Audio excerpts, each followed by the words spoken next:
СДСМ ќе се консолидирал. Кој бере ќе го консолидира? Венко Филипче, човекот кој се уште се крсти во другар му Зоран Заев, човекот на кого му е поважно да има златна виза за Дубај и да се вози на луксузна јахта по Халкидики, наместо да се занимава со проблемите на граѓаните. Како ќе ја консолидира партијата човек кој учествувал во сите политики на СДСМ, кои доведоа до пораз?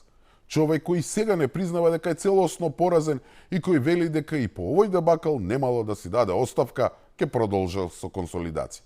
Па и не е изненадување. Тој оставка не си даде кога 14 живи луѓе изгореа во модуларната болница, па сега ќе си давал кога изгубил на таму некои си избори. И не само тој. Подпредседатели на партијата се личности кои имаат ништо заедничко со навистинското СДСМ, туку се испостави на разноразни Сороси и шарени револуционери. И ајде што не ја разбра пораката од минатите избори, тие бри овој дебакл го нарекуваат победа. Ова е невидено. После 2 изборни порази тие бри упорно не признаваат и никако да ја разберат пораката што им испраќа народот. Не сваќаат дека ужасните спомени од нивното владење се толку длабоко врежани во психата на граѓаните, што ако не дај Боже се случи на некои наредни избори да се приближат до шанса за победа, ќе видат контрамобилизација против нив, само да не се вратат.